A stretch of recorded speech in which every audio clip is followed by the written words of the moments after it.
بسم اللہ الرحمن الرحیم۔ یہ علی انجینئر مرزا جیلمی کا بیان ڈالا ہے کسی بھائی نے، میں نے اس کو سنا ہے، مختلف ٹاپک پر گفتگو کی انہوں نے۔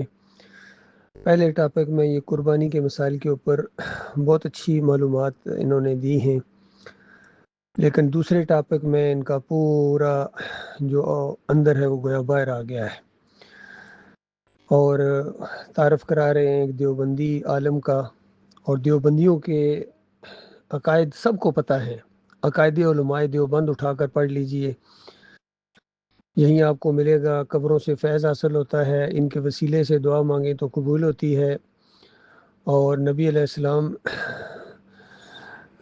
قبر میں زندہ ہیں، اور وہ مٹی جو نبی علیہ السلام کے جسم کو چھو رہی ہے وہ بیت اللہ تو کوئی چیز ہی نہیں، عرش اور کرسی سے زیادہ افضل ہے۔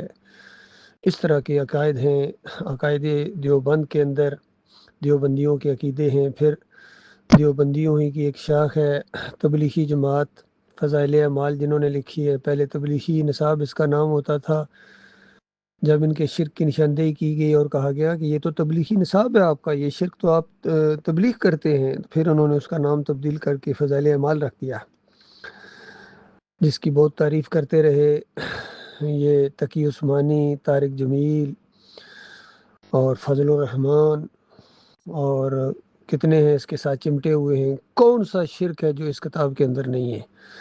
اور دیوبندیوں کے جو عقیدے ہیں وہ اتنے غلیظ عقیدے ہیں، شرکی عقیدے ہیں، کہ شاید ہی ان سے زیادہ کوئی منظم مشرک گروہ اس زمین کے اوپر پہلے رہا ہو۔ یہ سب کچھ یہ معلوم ہے علی انجینئر صاحب کو، اور ان کے حوالے دیا کرتے ہیں کہ دیکھو انہوں نے کلمے پڑھوائے ہیں۔ اشرف علی تھانوی نے اپنے مریدوں سے تھانوی اور رسول اللہ کے، شبلی اور رسول اللہ کے، اور اس طریقے سے ان سب لوگوں نے اپنے اپنے بڑوں کے کلمے پڑھوائے ہیں، اندازہ لگائیے۔ اور یہ اتنا کچھ شرک ان کا واضح ہونے کے باوجود کس عقیدت کے ساتھ کہہ رہے ہیں کہ شہید ہو گئے مولانا ادریس صاحب اور رحم اللہ، اور یہ کیا دین کو تم سمجھو؟ ایمان عقیدے کا مذاق اڑانے کا حق تمہیں کس نے دیا ہے؟ باقی یہ جو کچھ معلومات دی ہیں، چلو ٹھیک ہے، یہ تو معلومات ہیں، ایمان نہیں ہے، یاد رکھیے، علم نہیں ہے۔ علم اور معلومات میں فرق ہوتا ہے۔ رٹا لگا لینے سے، چیزوں کے کسی حدیث کے حوالے دینے سے، یا قرآن آیات کا حوالے دینے سے، یا تاریخ کی کوئی خبر دینے سے یہ بندہ عالم دین نہیں بن جاتا ہے، یا اسلامی اسکالر نہیں بن جاتا ہے۔ یہ مشرکانہ عقیدے ہیں ان کے، اور ان کو رحمت اللہ علیہ کہنا اور ان کو شہید قرار دینا، خیر یہ تو دیوبندیوں کو شہید قرار دے رہے ہیں، یہ تو شیعوں تک کو شہید قرار دیتے ہیں، گھوڑے کے پجاریوں کو، مزار کے پجاریوں کو، اور یا علی مدد کہنے والوں کو، یا حسین اور یا عباس مدد کہنے والوں کو بھی شہید قرار دیتا ہے۔ رہب ریالہ کہتا ہے، اور کہتا ہے کہ بالکل پہلے تو ہم جہاد کی اور جرت کی داستانیں کتابوں میں پڑھا کرتے تھے، اب ہم نے اپنی آنکھوں سے دیکھی ہے ان ایرانیوں کی جرت، اور جرت تو ہر قوم کے لوگ دکھاتے ہیں، ہندو اور سکھ کیا جرت نہیں دکھاتے ہیں؟ جاپنیز نے جرت نہیں دکھائی تھی؟ جرمنز نے جرت نہیں دکھائی تھی؟ جرت دکھانا اور بات ہے، بلکہ مشرکین مکہ نے کیا جرت نہیں دکھائی تھی؟ کس طرح لڑنے کے لیے آتے تھے، ایک سال انہوں کے 70 مارے گئے، ابھی سال بھی نہیں گزرا پھر چڑھائی کر کے آگے، اور بہت بڑی جرت تو بلکہ ابو جہل نے دکھائی تھی۔ جرت دکھانا اصل مسئلہ نہیں ہے، ایمان خالص ہونا ضروری ہے مسلمان ہونے کے لیے، اور شہید ہونے کے لیے، اور جنت میں جانے کے لیے۔ تو اس پہلو سے اس بندے کے اپنے بھی عقیدے کتنے خراب ہیں۔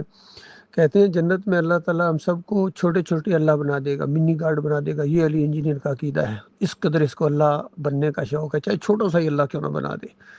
اور اللہ نے طے کر دیا ہے کہ جس کو اللہ کا بننے کا شوق ہے، الہ بننے کا شوق ہے، اس کا علاج میں نے اس بہترین تیار کر کے رکھا ہوا ہے، جہنم، اس کے اندر وہ جائے گا۔ اگر الہ ہوتا تو کیسے جاتا وہاں؟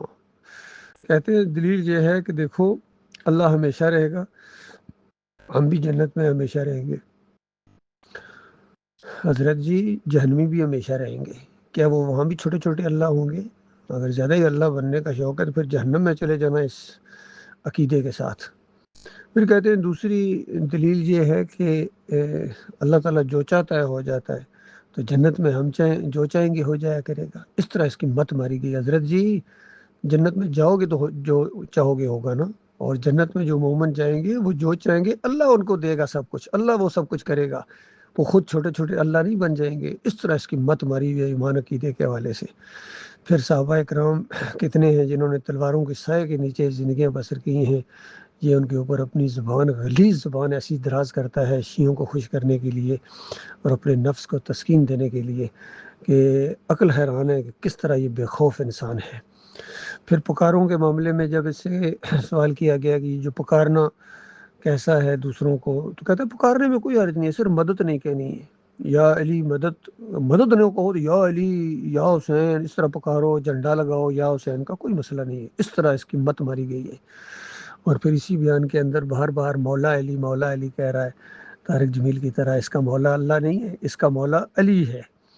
تو جو اس قدر غلیظ اور مشرکانہ عقیدے رکھے ان کے اسٹوڈنٹس کا کیا حال ہوگا؟ اب چونکہ ان کے اندر ذرا پریشانی ہوگی، یا کتنے ان کے اسٹوڈنٹس ہیں یہ اب ہماری طرف آنا شروع ہو گئے ہیں، میرے بیانات سنتے ہیں اور ان کے اوپر اس کا اثر بھی ہو رہا ہے، چونکہ شرک اصل مسئلہ ہے۔ ہماری دعوت ہی شرک کے گرد گھومتی ہے۔ شرک اگر عقیدے کے اندر رہ گیا تو پھر ہمیشہ ہمیشہ کی آخرت تمہاری برباد ہے اللہ کے بندو۔ اس لیے پہلے شرک سے توبہ کرو، معافی مانگو اپنے مالک اور خالق سے، پھر یہ مسائل بیان کرنا۔ یہ قربانی کے مسائل ان کے لیے جن کا ایمان صحیح ہے، جو مومن ہیں، اور جو مومن نہیں ہیں ان کو پوری دنیا کے وہ بیل اگر ذبح کر دیں، بکرے اور چھترے ذبح کر دیں، اللہ ان کے اعمال کو قبول کرنے والا نہیں ہے، نہ صلات ان کی قبول ہے اور نہ ہی کوئی عمل ان کا قبول ہے۔ اور یہ سارے مشرکین جتنے ہیں یہ ان کو امام مانتا ہے، یہ جو مقتدی بننے کے لائق نہیں